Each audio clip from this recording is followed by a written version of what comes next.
So hi guys welcome back to my to videos. तो इस video में दोस्तों डिस्कस करने वाले हैं यहाँ पर कुछ इंपॉर्टेंट कंपनीज को और उनसे रिलेटेड कुछ इंपॉर्टेंट अपडेट्स हैं जिसकी बात करेंगे इस वीडियो में। तो चलिए दोस्तों वीडियो की शुरुआत करते हैं। सबसे पहली कंपनी की बात करते हैं। पहली कंपनी का नाम है इरेडा, यानी कि Indian renewable energy development agency limited. But इसको डिस्कस करने से पहले दोस्तों अगर आपने अभी तक चैनल को सब्सक्राइब नहीं किया है तो चैनल को सब्सक्राइब करके बेल आइकन को प्रेस कर लो और टेलीग्राम चैनल को भी ज्वाइन कर लो, जिसका लिंक आपको डिस्क्रिप्शन में देखने को मिल जाएगा। और दोस्तों एक डिस्क्लेमर भी है, जो भी कंपनी से रिलेटेड न्यूज़ एंड अपडेट्स हम लोग कवर करेंगे वो सारी न्यूज़ एंड अपडेट्स सिर्फ और सिर्फ एजुकेशन पर्पज़ के लिए, सीखने के लिए है। तो इसको किसी भी तरह का इन्वेस्टमेंट एडवाइस मत समझना, आप खुद से रिसर्च और एनालिसिस भी कर सकते हैं। तो चलिए दोस्तों वीडियो की शुरुआत करते हैं। सबसे पहले बात करते हैं इरेडा से रिलेटेड कुछ इंपॉर्टेंट न्यूज़ एंड अपडेट्स के बारे में। सो फिलहाल दोस्तों इरेडा ने फाइनली अपने Q2 के जो अर्निंग्स के डेट है वो रिलीज़ कर दिया है। तो चलिए उसकी बात करते हैं। तो देखो यहाँ पर आपको मेंशन देखने को मिलेगा कि 14 अक्टूबर को कंपनी बोर्ड मीटिंग अपना कंडक्ट कर रही है। उसी बोर्ड मीटिंग के आउटकम्स में कंपनी अपने फाइनेंशियल रिजल्ट को रिपोर्ट करेगी इस Q2 के। और Q2 के रिजल्ट हमें कैसे देखने को मिलेंगे वो कंपनी के बिजनेस अपडेट को देखकर पता चलेगा। तो देखो दोस्तों, जब कंपनी ने Q2 के बिजनेस अपडेट को शो किया था तो मार्केट ने अच्छा परफॉर्मेंस दिया था इरेडा को।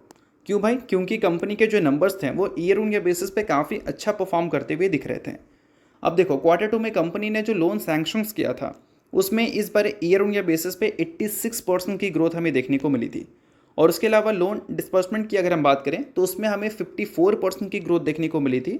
और कंपनी का टोटल लोन बुक आउटस्टैंडिंग अगर देखोगे तो 84,445 करोड़ हमें देखने को मिले थे, जो कि पिछले साल के मुकाबले 31% से बढ़ चुका है।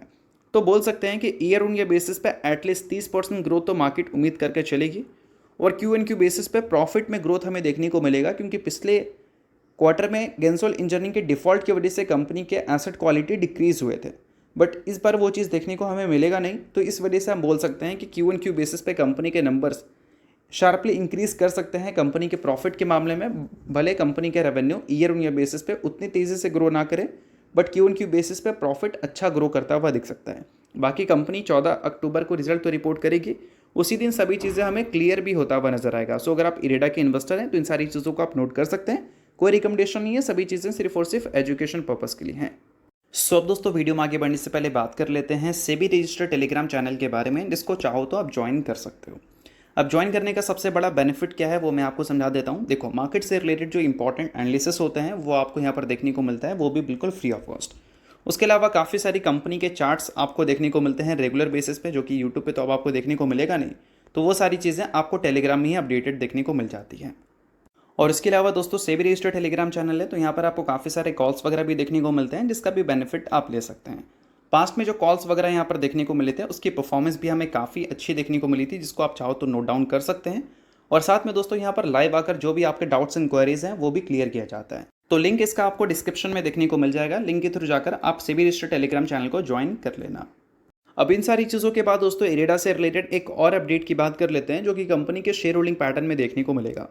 अब देखो, जब कंपनी ने Q1 के शेयर होल्डिंग पैटर्न को अपडेट किया था तो वहाँ पर हमें देखने को मिला था कंपनी के जो प्रमोटर हैं उन्होंने अपने स्टेक को डाइल्यूट किया था। अब स्टेक डाइल्यूट इसलिए हुआ था क्योंकि उस पीरियड में कंपनी ने 5,000 करोड़ रुपए का फंड रेज किया था QIP के ज़रिए, जहाँ पर कंपनी अपने प्रोमोटर के जो स्टेक्स होते हैं उसको देकर फंड उठाती है। और वो चीज़ साफ साफ हमें कंपनी के शेयर होल्डिंग पैटर्न में दिख रहा था। और उस वजह से बोल सकते हैं FIs और DIs के स्टेक्स भी हमें इंक्रीज़ होते हुए दिखे थे। बट अगर Q2 के शेयर होल्डिंग पैटर्न की बात करें तो वहाँ पर FIs के स्टेक भी हमें गिरते हुए नजर आए हैं और DIs के स्टेक भी हमें गिरते हुए नजर आए हैं। अभी कंपनी अपने 52 वीक हाई से लगभग 40% नीचे है, बट फिर भी यहाँ पर FIs और DIs की इंटरेस्ट कुछ खास अच्छी हमें देखने को मिली नहीं है Q2 के शेयर होल्डिंग पैटर्न में। बाकी आपका क्या व्यू है इस कंपनी को लेकर वो मुझे कॉमेंट में ज़रूर बताना।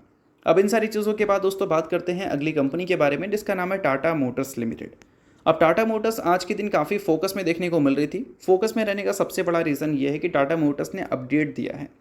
अपडेट है दोस्तों डीमर्जर से रिलेटेड। आप सभी को पता होना चाहिए कि 14 अक्टूबर जिस दिन इरेडा अपने रिजल्ट को रिपोर्ट करेगी उस दिन टाटा मोटर्स फोकस में भी रहेगी, क्योंकि टाटा मोटर्स उस दिन अपने रिकॉर्ड डेट पे ट्रेड करेगी। रिकॉर्ड डेट किस चीज़ का है भाई? रिकॉर्ड डेट रहेगा डीमर्जर का।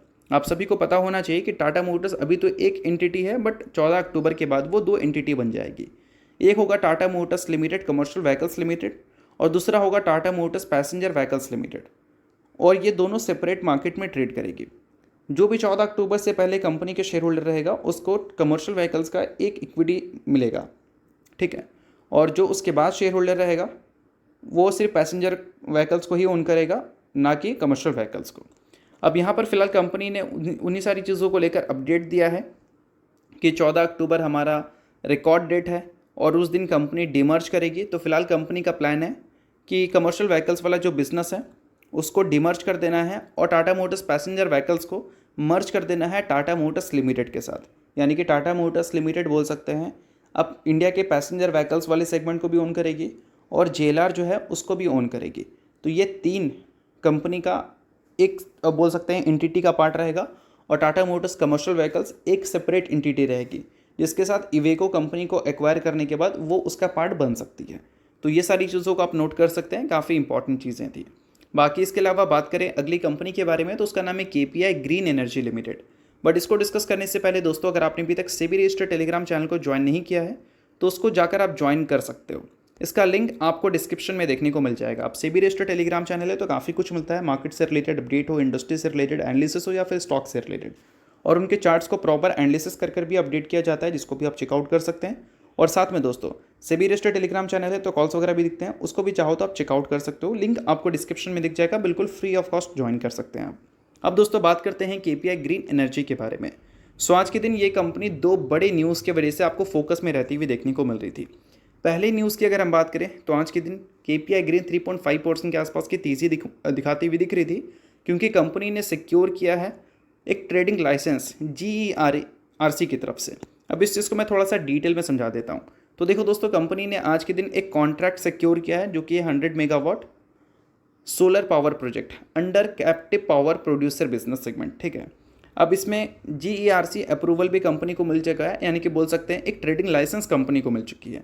तो बिजनेस पर्पज से अगर हम देखें तो ये एक पॉजिटिव न्यूज़ हम बोलेंगे।